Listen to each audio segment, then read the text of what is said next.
Okay, friends, I have Wynne Elder here today, and I feel extra excited about having Wynne here. I don't play favorites, but I know Wynne. I've met Wynne in real life before, and so it just feels like I'm really chatting with a friend today. So, Wynne, thank you for being here. I know, it's so fun. I wish we were in person, but I love I any know, excuse to get to hang out with a friend.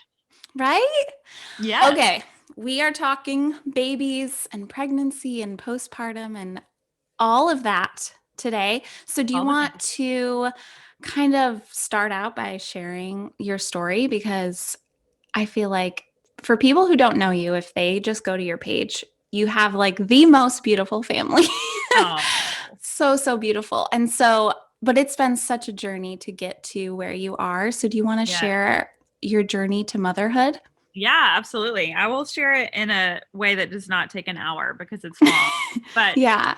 no, I got married young, right out of college, and we did not want to have kids for like 5 to 7 years. That was our plan, in quotes.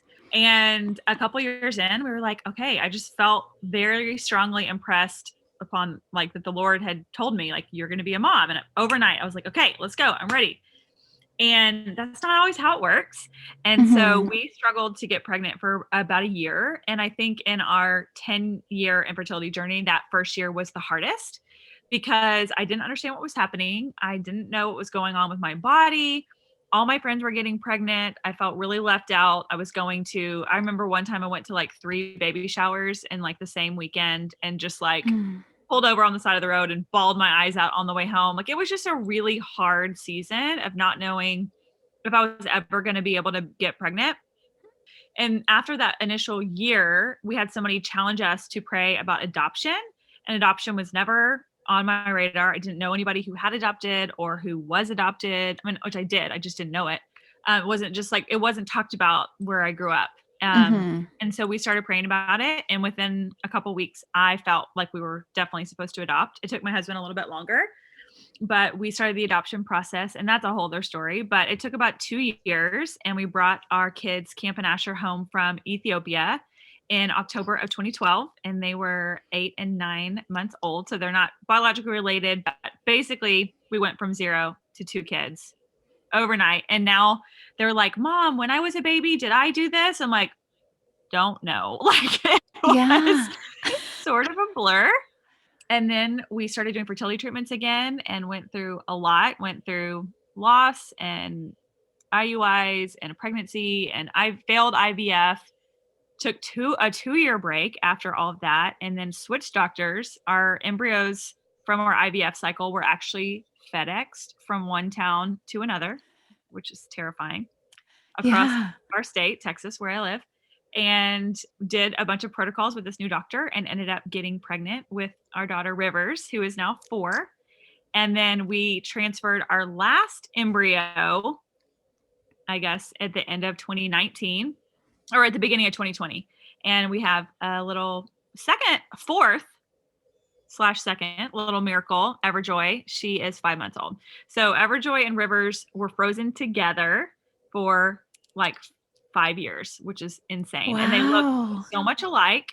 And I'm like, I don't know the science behind this. If this is like, could they Yeah. really be twins? I don't know. They're not, but they resemble each other a lot. So I love being a mom. I can't believe I have 4 kids, and it's just funny. And I know we'll talk about this, but I also spent most of my life being terrified of childbirth. Like I remember saying when I was in like junior high, I don't want to give birth. I'm just going to adopt. And not like from this beautiful heart of like wanting to adopt, but out of fear. So I spent a lot of my pregnancy with Rivers fearful. And then something totally shifted and changed when I got pregnant with Everjoy. And now I loved being pregnant. I loved birth. I loved preparing for all the things, and I love to help other women. So it's sort of sad that I'm like, we're probably done having biological kids now that I'm like obsessed with birth and pregnancy. Right? Yeah, seriously. It is so, birth is so beautiful and pregnancy. And I'm right there with you with that.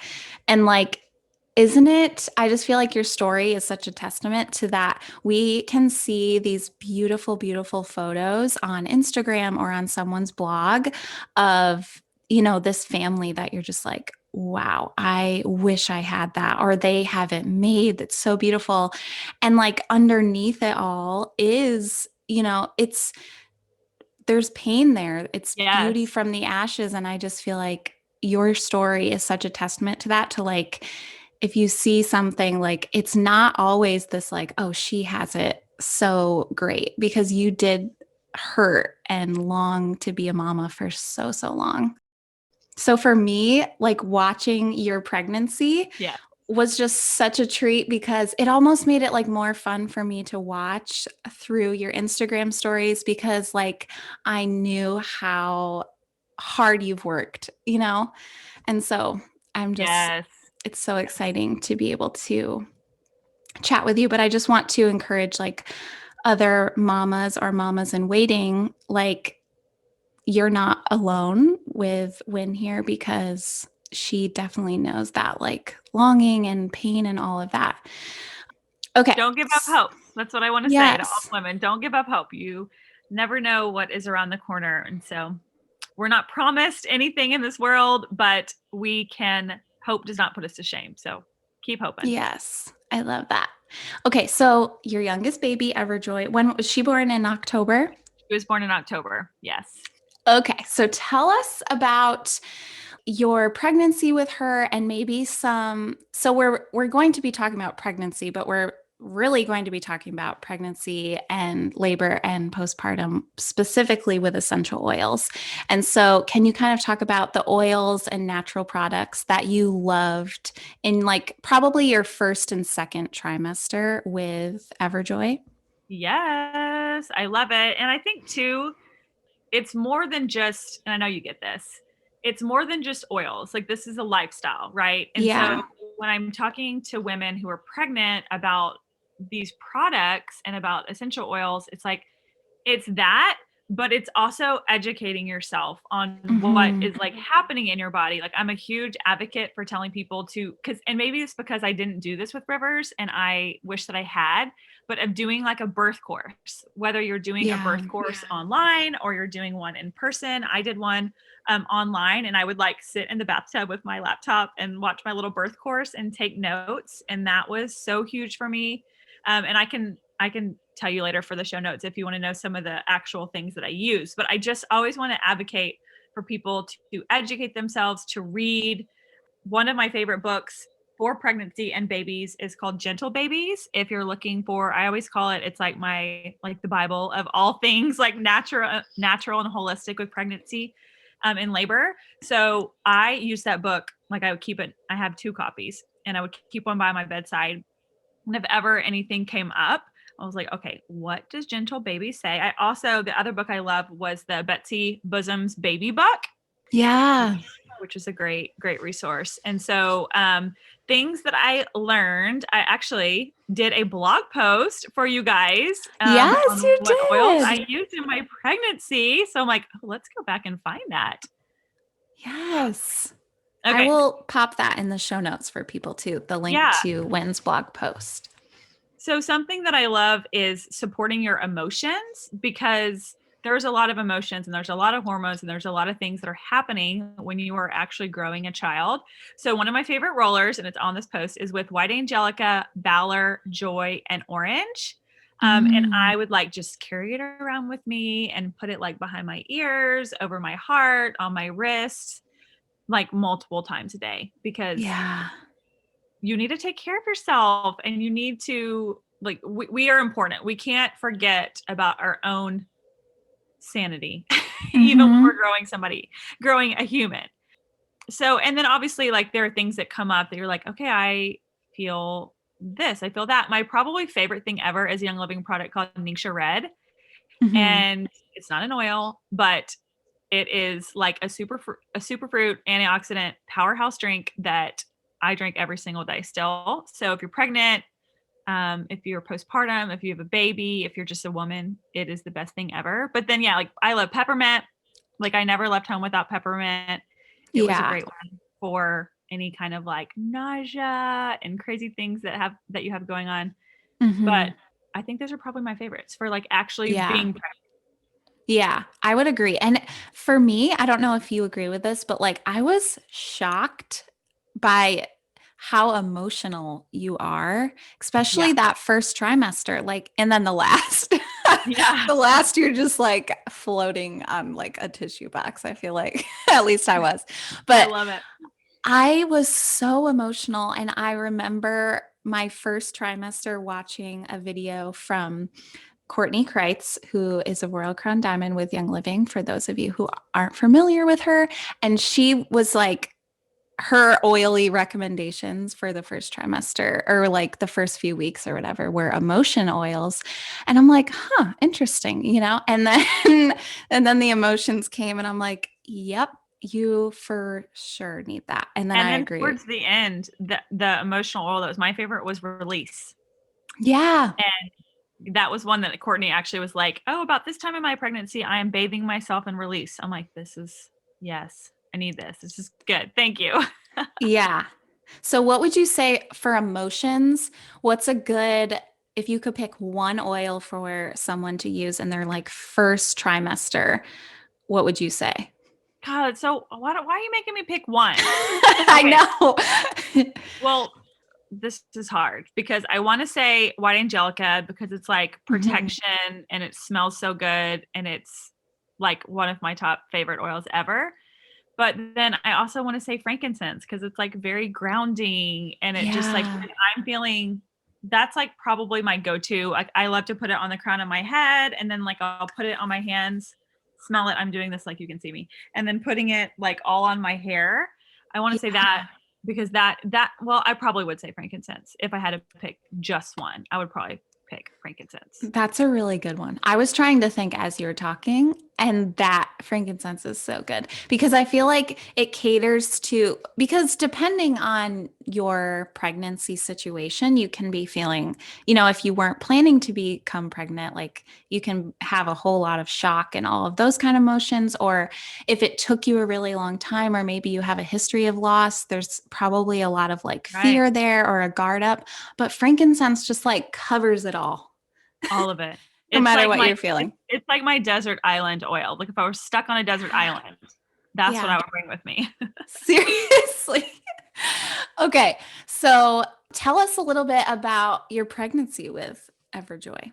I had a pretty good pregnancy. I had a COVID pregnancy. So it was Yes. interesting. Everything was different. Going to appointments by myself, had, a drive by everything, gender reveal, baby shower, everything was outside in the yard and it looked very different than it looked with my other pregnancy. But I really felt good. And I think a lot of it is the way that we eat, the way that getting actual sleep, drinking water. Like I've just learned as I grow more into this lifestyle of wellness, what fuels my body and what I need to avoid.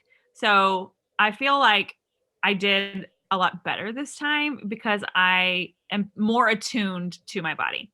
So, and yes, did I still eat peanut butter and jelly and Cheetos for lunch in the first trimester? Yes, almost every day because it was like the only thing that I could get down. Like it was just peanut butter all the time. No, that's so good. Okay, and then let's talk about being empowered when we're pregnant, because and your pregnancies like from Rivers to Everjoy were very different as far as like empowerment and like you being in charge and you driving the ship. Can you kind of like talk about that? Yeah, I love to talk about this because, like I said before, I think that our culture wants to paint labor as this very terrifying thing, right? Like we watch movies and TV shows, and the women are screaming and they're like, whatever. And so we get Yeah. this picture of like, this is scary. But, not that it's not scary, but it's a beautiful thing. And it is how our bodies were created to give birth. Like if you think about the millions of women who have given birth before you and the thousands of women that are giving birth at the same moment that you are, like that is such an empowering feeling of if all these people can do it and if my body was designed for this, I can do it. And I think a lot of the difference in my pregnancies was my mindset. And I really chose to think about birth and labor differently. Not that I wasn't nervous, not that wasn't able to be real and vulnerable to say, like, this is a little scary, but I just from very early on chose, like, I wanted to have a intervention free, drug free, as best as I could, birth. And I worked towards that. And so it wasn't like, maybe, I think I might, we'll see when we get to the hospital. It was a very intentional. And so, like I said at the beginning, I loved reading books. I loved reading Anna Mae's book. I loved doing my birth course. I love listening to the Birth Hour podcast. I loved watching people's birth stories. And I feel like all of those things, and talking to friends who had the kind of birth that I desired, I feel like all those things really helped me feel empowered and like I could do it. And your provider, whoever your provider is, that's like the number one thing. I actually switched providers from my first birth to my second. And that, I think that made all the difference in the world as well. Yeah. Yeah, for sure. And knowing that like doctors or midwives or whoever work for us. Like I was always so intimidated by doctors. I have a history of autoimmune problems, and so I'm always in there. And for years, I thought like they were in charge of me and I had to listen to them and they're telling me to take this or do that. And I respect doctors so much. And, you know, there is most definitely a time and place for them. But in my pregnancy, I switched doctors within my first trimester because I'm like, I just, you realize like, wait, they work for you. And so if someone's, you know, making you not feel great about a decision or something, you can be like, oh, wait, I can find someone Right. who You can is in always alignment. a second opinion and ask questions. Like, now that I know, like, there's so many questions that I wish I would have asked my first provider on my first birth. And I really believe that I don't have regrets. Like, I think there's a season for everything, and, you know, everything happens for a reason. But yes, be empowered. Don't just take a back seat to your health and be like, well, this is what the doctor said, so this is what I'm going to do. Do your own research, ask your own questions, read, watch, like, I just want women to feel like they're informed. Like, you don't have to Yeah. do birth this certain way. There's not one right way. It's not like, oh, if you don't do a home birth, or if you don't do a natural birth, or if you don't do this. No, there's no one right way to do birth. I think I want so bad for women to feel informed and to make their own decisions for themselves, or, you know, with their partner, but not just because this is what you should do. This is what culture says. This is what your doctor says. But what do you want to do? Yeah. Feel good about Yeah. and proud. And, you know, like that this is the decision I'm making and I'm proud of this. And like, this is what I want to be doing. Because I was like you, like my mom had an unmedicated hospital birth. And I like grew up, I remember chatting with girlfriends in high school and being like, why did she do that voluntarily? Like just, it blew my mind why my mom just like signed up to not have Right. an epidural. But then thankfully, honestly, when I started using oils, I was exposed to all of these women having home births. Like everywhere I turned on Instagram or Facebook, there were home births. And I'm just like, why are these people like, you know? And when you're exposed to it, your mind is kind of opened. And so I just think just what you said, like knowing that there are choices and just feeling good in your choice, whatever that Whatever it is. Yeah. And I think is so too, good. my own perception of, you know, unmedicated birth before I attempted it was like, oh, these women are just like trying to prove something, or and I'm like, that's like not it at all. Nobody's like, Mhm. or maybe not, maybe some people are, but nobody I've ever talked to does that to like say that they did it. Like, there's a reason, and they have chosen that for a purpose. And so there's just so much shame and so much stuff that can go along with childbirth and pregnancy and comparing, but it's all beautiful. And I don't know, I might be jumping the gun here, but I ended up having a C-section after 14 hours of unmedicated labor and pushing. And that's just what had to happen. And, you know, that was not at all what I wanted. That was not at all what I prepped for, planned for, envisioned, prayed about, you know, all the things. But it happened And that was how it was supposed to happen. So there's no shame for me to sit here and be embarrassed that I Yeah. haven't had a C-section at all. My baby is here and she's healthy and I did the best job that I could. And that's what every mom does, is the best job that they can with what they know right at that moment. So Yes. Agreed. And I I was watching your birth story. You had your baby like maybe 5 or 6 months after I had mine. And our story is similar in that, and I think everyone goes in with this like birth plan, and then the baby's right. just like, oh, actually, I have a Never say in mind. the birth plan. Yeah.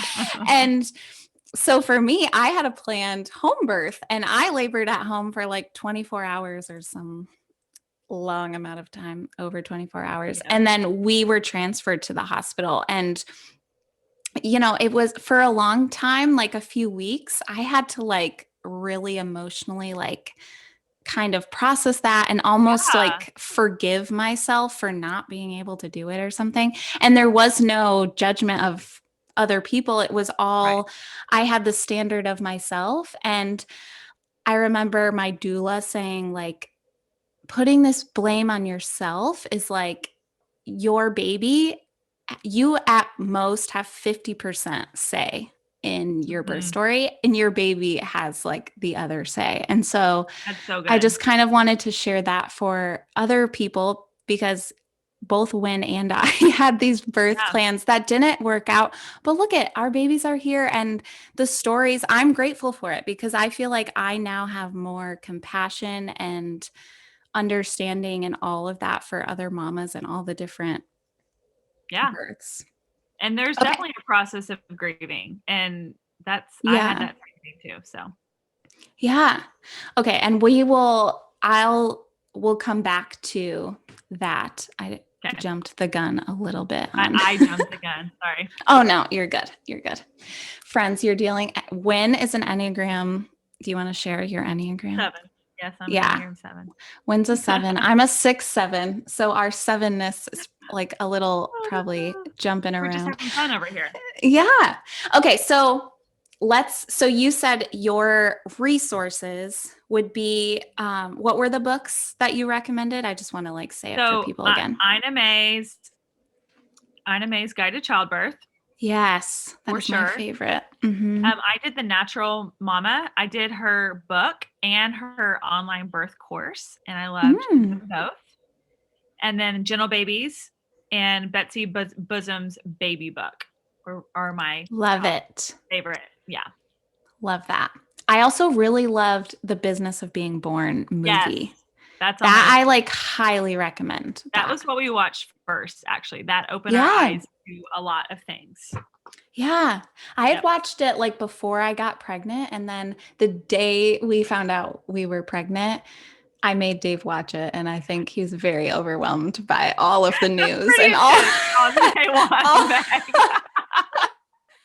of the things. Like we really weren't planning to have a baby yet. And then I'm just like, we have to watch.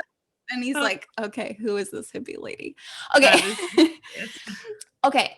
Let's see. So let's talk about end of pregnancy, third trimester, because anyone who has been pregnant knows that third trimester is like way different than first and second. So what would you say are like some must-have, whether it's oily products, natural products, other things that are like, you have to have this? Yeah. So I will share with you, I have a couple of blog posts that I wrote that I like cataloged all the things. And I'm so glad I did it while I was in that season. So while it was fresh, I have one that was like what I packed in my hospital bag. And then I have like a postpartum prepping one, because I think once you get to the end of your pregnancy, especially the end of your third trimester, you're like in nesting mode, right? And you're like wanting to do all the things to keep yourself busy and be prepared. I think something I'm really glad I did this past time was prepare for postpartum and like pack my hospital bag. So I made DIY padsicles, which I didn't really end up needing them because I had a C-section, but that was something that kept me busy with. I used essential oils and witch hazel and aloe vera and all the good things for that. I made rollers like for when I go into labor, because clary sage is a huge one once your contractions start. to put on your ankles to help promote the things. So I did that. I made some some like homemade labor aid drink, and I had it ready in my fridge. So when we left for the hospital, I had it. It had like electrolytes and coconut water. I had all my like Ningxia red, but I think just getting all the things together to take to the hospital was huge. Like peppermint oil was huge for me. The CBD Calm Roller is one of my all-time favorites as well. So, and this is, I also was obsessed with diffusing while I was in and I did like it was sort of like a birthing center situation in a hospital. But if you diffuse oils wherever you are, if you can, the nurses will love you and everyone will want to come and hang out in your room. Yeah. So diffusing calming is my favorite, and it just reminds me of birth so much. Yeah. That's so good. I echo all of those things. I think like doing those little things like making patsicles and just doing all of that, it back to the empowerment thing. Like you feel like you're preparing and you're having a say in how this is going to go. And instead of just like, okay, I'm just going to sit here and hope other people know what's going on, like kind of preparing not just like the baby's nursery, but having tools, whether that's rollers or whatever, like for when you go into labor or that kind of thing is so empowering. And like for my anxious mind, it made me feel good to have like a labor roller and like an emotions type thing because it's like scary or not. I don't even know if scary is the word. Like it is scary, but also just like, waiting around. You waited around for sure for Everjoy, right? How long? Yeah, she was 7 days past due. Yeah. Yeah. Which it probably felt like 7 months. Yeah.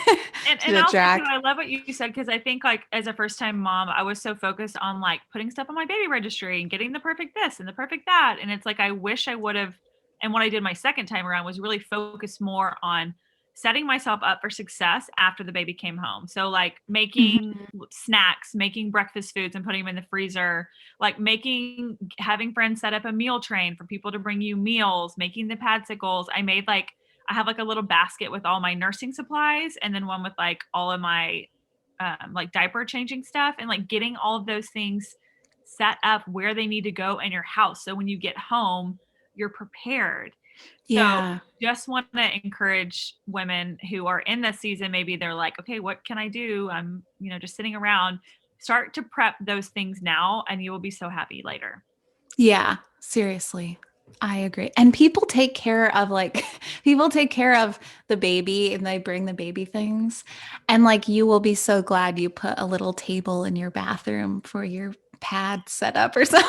Yes, and the panties and your Clariderm spray and your Peri bottle and just all the things to take care of you afterwards. I did not do this the last time. I don't know if you do this, Meg, but I encapsulated my placenta this time. Oh, I didn't do it. It overwhelmed me, but I was so interested. So please share. Well, my doula, it was like my doula, it was like a service she offered. So it was easy because I just like added on and paid her to do it. And she was there. So she just took it. But I feel like they really, really helped with my postpartum emotions and all the things. So I didn't really cry as much afterwards this time as I did before when I was still like feeling the emotions. Not that I wasn't, but I feel like they were such a great support for me and I still have them. So like technically you could save them and like use them when you're going through menopause, which is crazy. What? That is so crazy. Some people said that they didn't really make a difference. Some people loved them. I loved them. That is so good to know. And the crazy thing is, I feel like the biggest testimony I've heard is the emotions piece, which is so interesting to me. And when Rachel James was on the podcast she did an episode on crystals. She shared how like her mom would just take a chunk of her placenta and put it in a smoothie for her. I know. And like, I just wished so badly I could watch listeners' faces who aren't so crunchy, just like driving their cars. Like what are they talking about? You crazy people. I know. So it is. It is those things that you think, man, what? But it's okay. I'm crunchy. I use other oils, but I still went through IVF. Like you don't have to choose this like, I'm only medicine Yes. science or I'm only essential oils. Like I feel like there is a place for both. Absolutely. And so just do your research and see what's out there and don't knock something until you at least are informed about it. Yeah. And do a check in with yourself. Does it interest me? No, I think it's so weird. Then don't do it. Then But don't if do there's it. like Right. something in you that's like, okay, that's kind of interesting, it's not weird. Every mammal, if you Google like cow birth or Yes. deer birth, they eat their placenta right after raw. It's not, it's like nature. So if you're feeling like, okay, this is kind of interesting, then do it. If not, don't. Right. Yeah. And something I will add with like preparing with birth and all of that is because I was transferred from a home birth to the hospital, something that while I wouldn't like do it again, because I was transferred like in the middle of the night, I was so out of it. I didn't have anything packed. Things were packed for me. And you know how like partners, husbands pack Yes. things.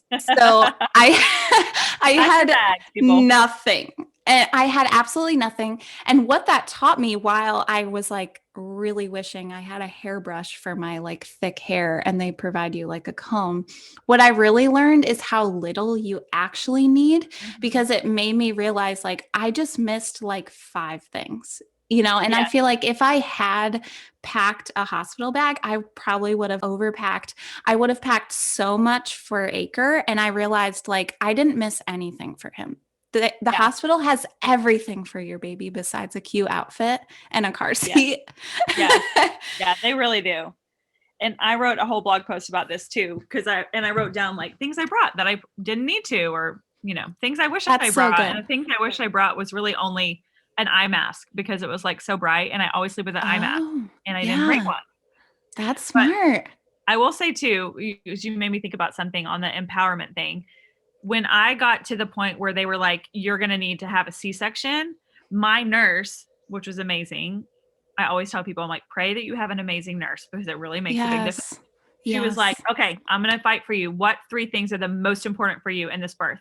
And because I had done the work and because I had researched and not from like this perfect little birth plan, but I knew what I Hmm. wanted. And I was able, Yeah. after being up for 30 something hours and pushing for 14, to tell her because I knew, because it was like that ingrained in me. And so many of my friends were like, I would have just been like, whatever, I don't care. But you can be informed and empowered for even in those moments of stress to still know like this is what I want. Yeah, no, that's Yeah. such a good piece of advice. And what I wish I had it written down, to be honest. Like for me, the flip side of that was with being transferred, I had my baby in like the height, the height of the COVID shutdowns. Yeah. And so my doula and my midwife were not allowed to come with me, which was heartbreaking. And so I thought my entire pregnancy, like, I trust my midwife so much. I trust my doula so much. They know what I want. So, like, why write it down or what? Yeah. But I was sent to the hospital where, and I mean, Dave knew, but not, he was also up forever and like worried and all of Yeah. the things. Yeah. And so I really, really encourage people to like write it down or, Yeah. like you said, like have I your had top mine three down. things. I had it printed out. But I mean, like, lesson for Meg, pack your hospital bag and have a birth plan.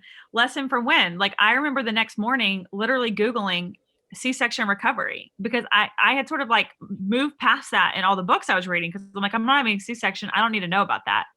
And like, luckily I have friends who have had them that I texted and they like gave me all the scoop right away. But like, if you are someone who wants to be like prepared and know what's happening, don't be like, oh, I'm not going to research that because that's not going to happen to me. Like, at least be Mm. aware because like we've said, like it doesn't go always how you plan for it to go.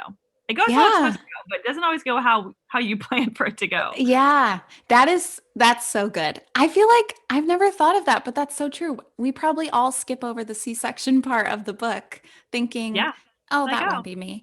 And yeah, then afterwards you're like, what, how do I take care what of do I do? myself? This is so different. Yeah, that is like such a good word. And this isn't like, I hope we're not scaring listeners like my birth plan's going to go astray because plenty of people's birth plans like don't change. It's just good to have like what's important to you written down and be prepared and informed and all of the things. Okay, so what Absolutely. were some oils that you used during labor besides peace and calming in your diffuser? So while I was in labor, oils that I used, I used Valor a lot. Like I feel like Ooh. I was putting Valor on my wrist all the time. And my doula sort of, we were laughing before I ever got pregnant that she had a client who'd be like, Valor, like get, lavender, frankincense, like tell her what to do. She's like, tell me what oils you need and I will do it. So Yeah. Valor and frankincense were huge for me. CBD calm roller, CBD muscle rub. I feel like my like neck and my upper back, like it just hurts when you're, no matter how you're giving birth, you're going to be like uncomfortable in some sort of way. And so having something to help you is awesome. And then I had stuff diffusing. So I kept it super simple. Oh, and peppermint. I would be like sniffing peppermint for the nausea all the time. So that's what I used while I was in labor. But then there's a couple things that I had that I'm really glad that I had right afterwards. Helichrysum is one of my favorites. It's so good. I put it literally like in the postpartum, like right after on my abdomen, and it really helped with the bleeding. So that was huge. And if you have a vaginal delivery, Clarisage, Clariderm.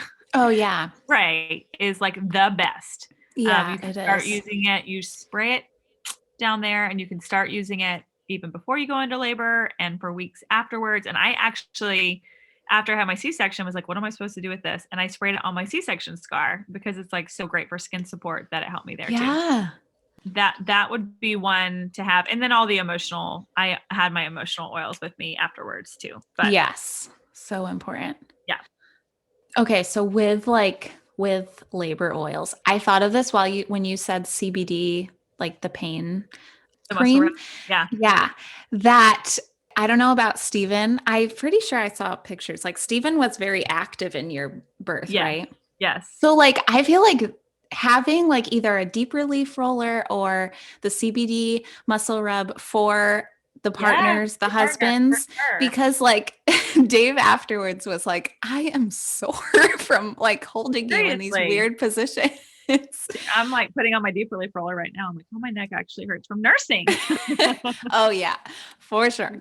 I only, so I made a roller right towards the end of my pregnancy for labor, and I only used it once. And part of me wonders if like, because even though I ended up laboring for so long, it was just because Acre was stuck, but the progression of my labor was so fast. And part of me wonders if it was from the roller because I had clary sage, orange, release, and peppermint in it. And I just feel like the clary sage and the release just like it does all the things. And I remember rolling that and it just like, I don't know, maybe I'm just like a quick progressor, but I don't know. No, the clary sage, I actually have this one bottle of clary sage that I let a couple of local friends borrow.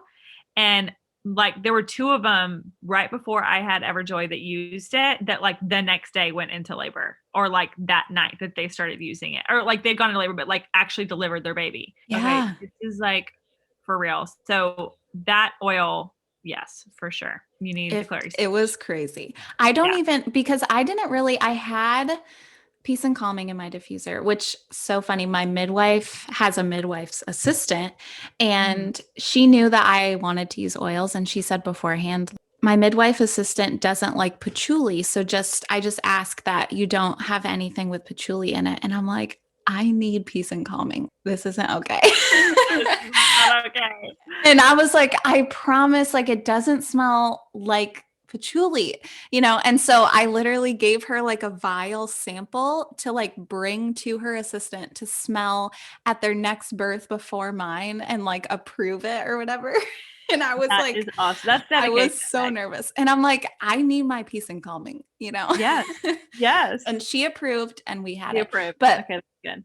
I don't even like, I put that roller on with the clary sage and the release, and it was like very early labor. And then it just like started and I don't remember much after. And I think like I wish that I had kind of told people like put these oils on me at this time because I was like so out of it that I didn't really ask, but I look back and think that would have been so nice if I had, something put on my chest or do you know what I mean? Yes, because I mean, I feel like everybody says that. They're like, I packed all these oils and I made all these rollers and I did all this stuff, and then I hardly used it. And so I think you do. It just has to be. And I think mine was mostly my doula and Steven being like, here's some peppermint. I know that you're Yeah. about to throw up, or like, Yeah. here's some balance.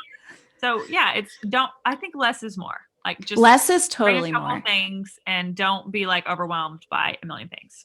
Less is definitely more. And those vomit bags that they give you, this wasn't even my idea, but I was super nauseous during labor and they put a drop of peppermint in the bag and you can Smart. just hold the bag and take deep breaths. And you guys, that's the only oil. I don't remember my peace and calming diffusing. Like I don't really remember smelling it. I remember being so grateful for that peppermint and just like, I need my peppermint puke bag.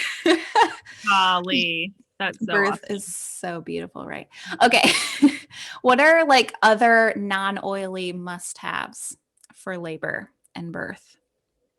Okay, so I was thinking about this today. I don't know if you've ever done AFT, aroma freedom Yes. therapy. We have an episode on AFT. Okay, Perfect. so there's a girl on our team. Her name is Kristen Maple, and she does AFT. And I had done a session, like a group session with her at the very end of my pregnancy while I was in the baby's room.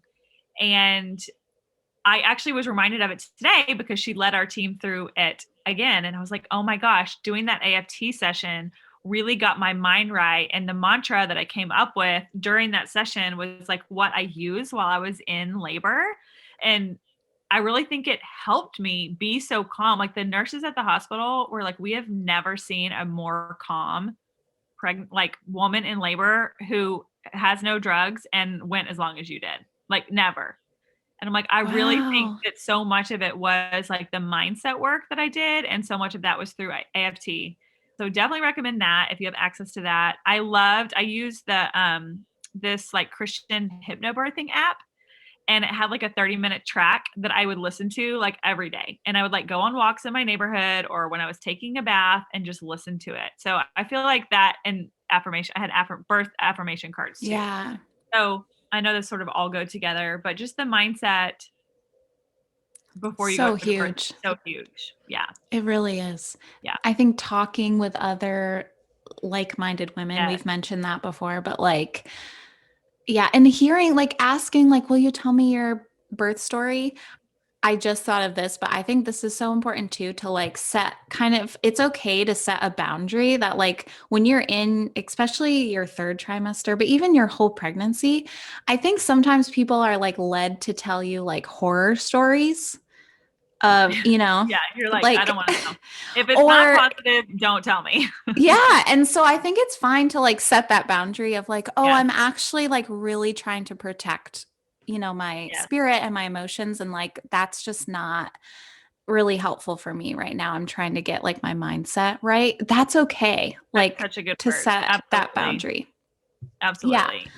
Yeah. So funny that you mentioned Kristen Maple because that is who did our AFT episode. Oh, no way. Yeah. So that is so awesome. She's the best. I know. So friends, you can go back to that episode and book a session with her if you're pregnant. Yeah, she's amazing.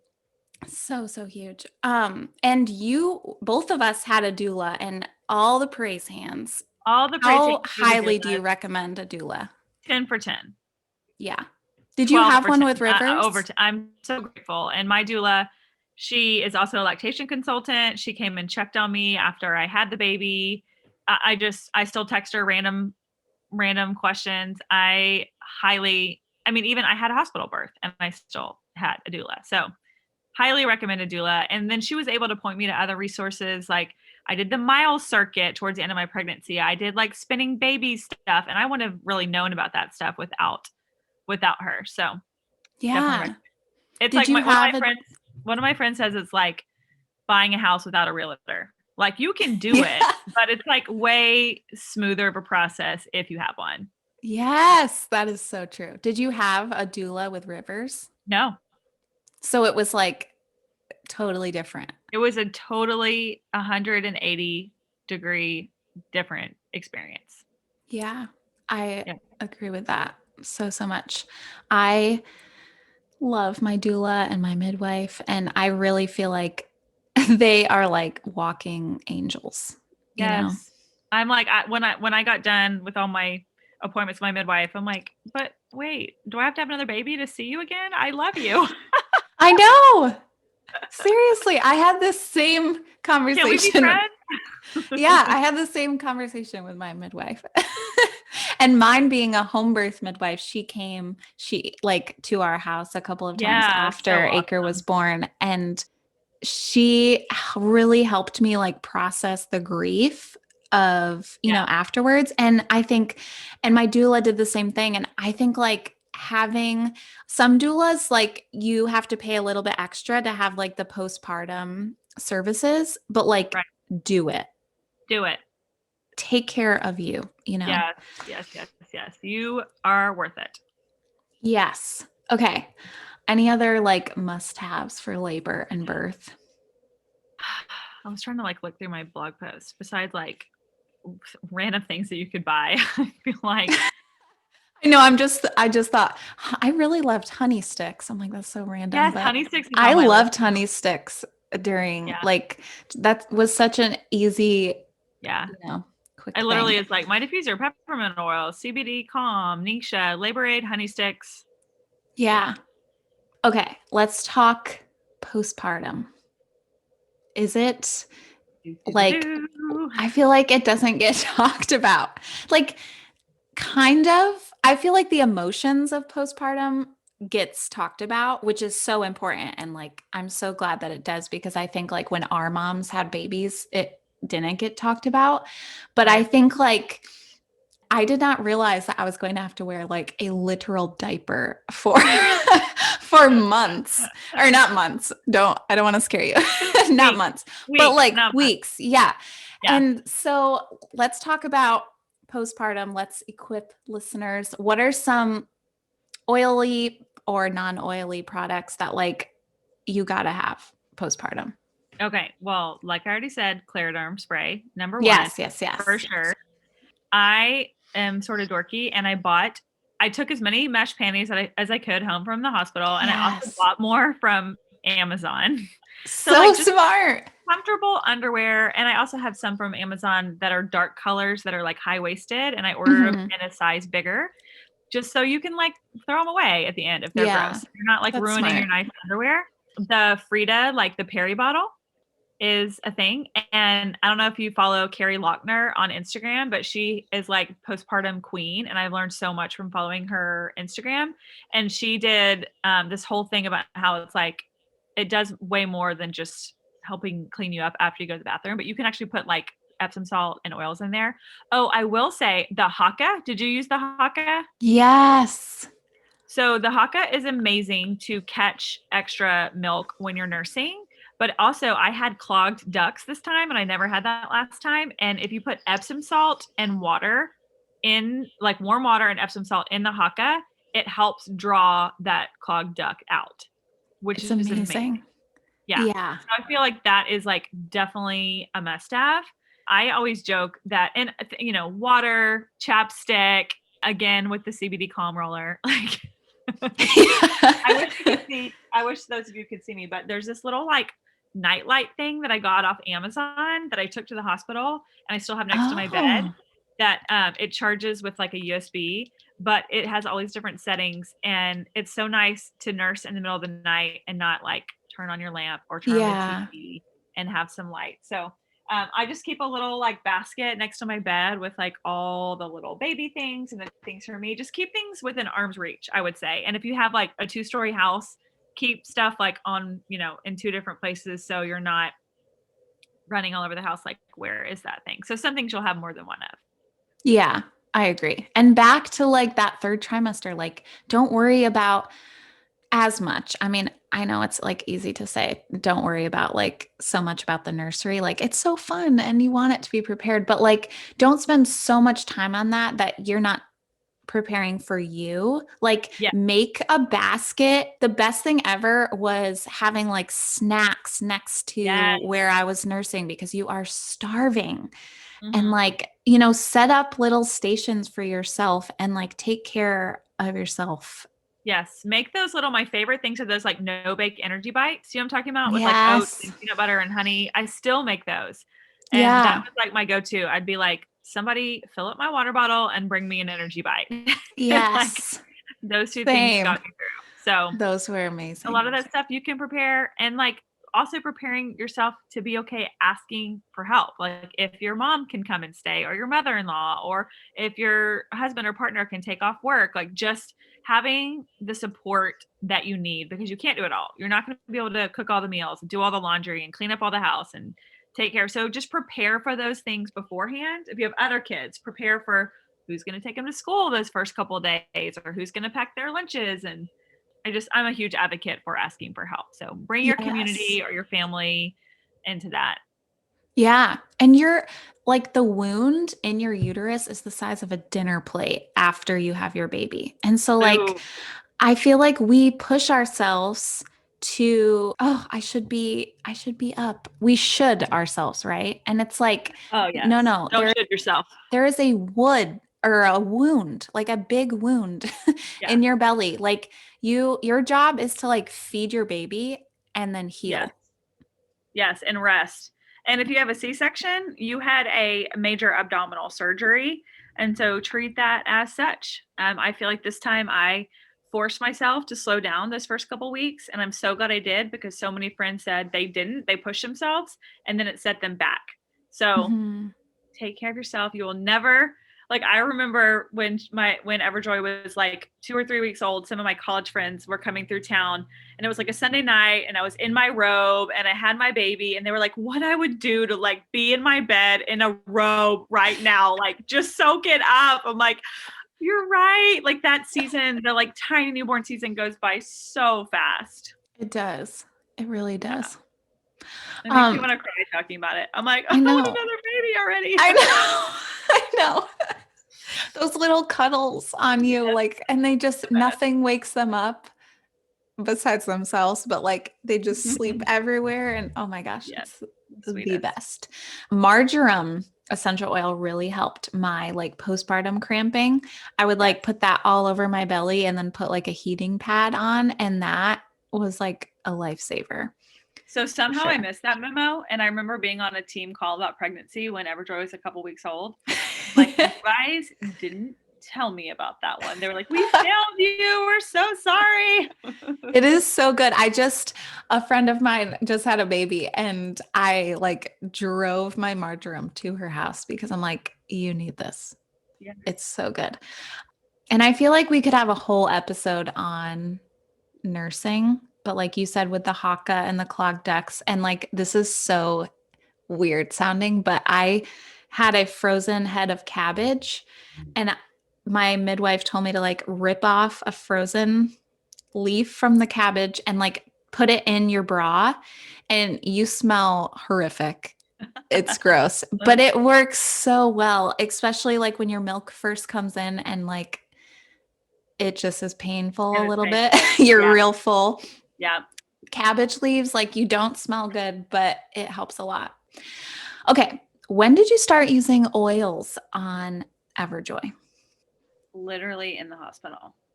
I know everybody is different on when they want to start using oils for their babies, but I feel after so many years of doing it, I feel really comfortable. And so I love the KidSense line from Young Living. I will even like dilute it even further, but she had gas, and so Tummy Guys is like my best friend. I did that little I love you. Have you ever done that? It's like the I No. L and U like massage on their stomach with the Tummy Guys. Aw. I started doing that pretty soon after. I am a huge, huge fan, even like with the sniffle ease for like her sniffles. And then I love to do gentle baby lavender and frankincense and just like put it on the bottom of her feet. I try to like keep it by the diaper changing station and put it on her just to help. Those are all like pretty high frequency oils. So to help Yeah. stay above the wellness line. Yes, that's so good. And Gentle Babies, like Wynne mentioned that book, if you guys want to read more about or learn more about oils for babies, Yes, such a it'll good tell one. you like dilution ratios Hmm. and all the things. So Yeah. you got to make your own, do your own research on that. Yes. Yes. Okay. Now that you've been through pregnancy, labor, postpartum twice, what would you go back and tell yourself, your pregnant with River's self? Oh my gosh. That's so hard because it's like part of me wants to go back to that person and be like, pay attention. Don't be so Yeah. scared. Like, don't be so fearful. Lean into these things that you're feeling and work through them and not just push them away. But I also know that that part of my story led me to the next. And so I don't have regrets in it. But as I'm mentoring and coaching and helping women who are having their first baby, they're definitely the things that I say to them are what I've been saying this whole time. Like, be informed, do your research. Here's a book to read. Here's a movie to watch. Just know what you're doing and be confident in that. So it's not scary. It's such a beautiful thing. You should get really excited about it.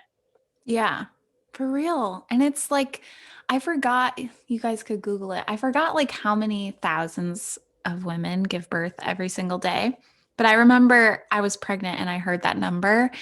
And like I saw an affirmation that said, like, whatever the number is. I'm so bad with Yes. remembering numbers. Yes, me But too. like this many women, thousands of women are giving birth alongside of you, right? Yes. Like today. It's so empowering. And like, how cool is that? Like, when you're in early labor and maybe you're feeling nervous, or even like while you're pregnant, like, remind yourself, like, when I have my baby, 1,000 other women will also be having contractions or pressure waves for those of you that do like hypnobirthing. And like, Yes. it's not just you, and like, so many women before you and after you, like, you can do it. You can do it. You absolutely can do it. Were you just like blown away by the fact that you did it? Yeah. Right? I It's like an out of body experience. It's like the most empowering thing ever. It's like Yeah, all of that work, it was worth it. it really, yeah. And you're just, don't you feel like afterwards, I felt like if I could do that, like I could run a I could marathon, do or like I anything. could do it. Yeah. It, It's like, it's what should I sign up for? That's so funny you said that because I ran a half marathon before I ever had kids. And I remember being like, man, I can do anything after that. And it's like the same kind of thing after going through labor is like, wow, I can really do anything. My body is Yeah, amazing. seriously. It's so cool. Okay, I'm like excited for the pregnant listeners Me that like, too. So oh. excited. Do you, before we head to rapid fire, do you have any like closing encouragement for listening mamas or mamas in waiting or anything like that? I would just say that pregnancy and birth and being a mom, even if you're not a mom through birthing yourself, is all beautiful and it's worth it. And no matter how you get there or how long it takes you to get there, it's such a beautiful road. And you were meant, whoever you end up being the mother of, like you were meant to be that child's mother. And so Yeah. like find peace in that of like my kids from Ethiopia, like I didn't birth them. I wasn't, they have two mommies, you know, but I was meant to be their mom. And so I don't know, just encourage women too who are waiting to never give up hope. I love that. That's beautiful. It makes me like teary, but it's so true. There's no better mom for your baby. Yep. So good. Okay, are you ready for rapid fire? Ooh, I'm ready. Okay, what's something people often get wrong about you? Oh, just like in general. Yeah, anything. Okay, this is sort of Enneagram related because we were talking Mm. about the Enneagram earlier. Sometimes people think that I'm a 7. Sometimes people think I'm a 3 because I'm I don't know, I guess because I like to work and I'm also very organized and people think like, oh, Enneagram 7s aren't super organized or they aren't like this. I'm like, no, I promise I am. So I don't know. I don't know if that's a good one or not. No, That's that a is. great question. Or people that like think that I'm shy in real life. I'm like, nope, I'm like way more in your face in real life than I am on the internet. Yes. And I think like also to add to that is like just what I said in the beginning. People see a photo of you with all your kids.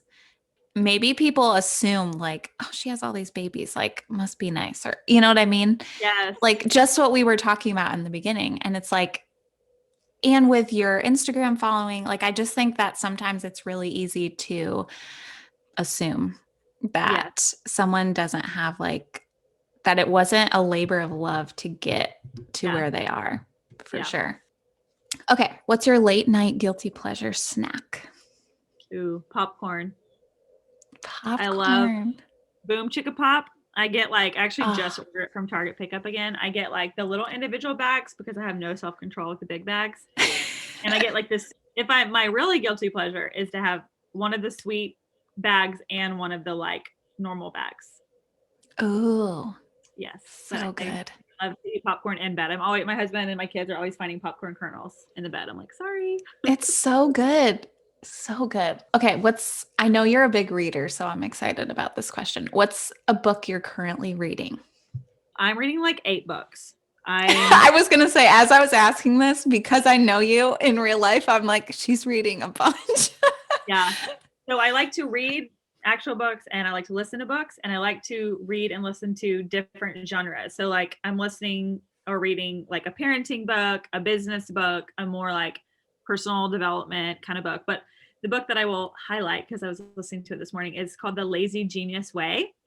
And I'm obsessed with it. It's so good. It's so practical, encouraging. It's like all these different principles on living like a lazy genius.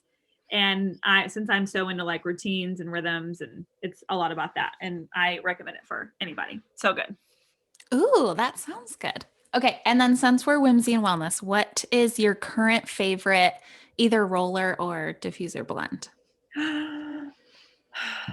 Again, I'm asking you one. That's so hard. I know, it's so hard.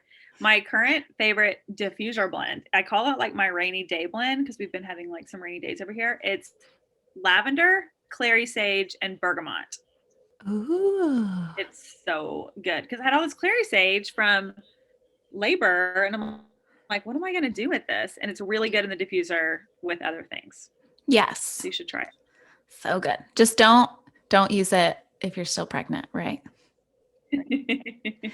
Yeah.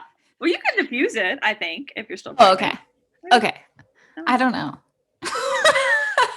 Good question. I have no idea. Maybe Google that, friends. No, I'm just kidding. Maybe Google that. Look into the Gentle Babies book. Yeah. But lavender and bergamot are amazing together. So even if you're pregnant and you want to be on the safe side, just try those. And then when your baby comes, add in the clary sage. Okay, where can people find you and follow along with you and all the things? All the things. So everything is just my name, WYNNEELDER.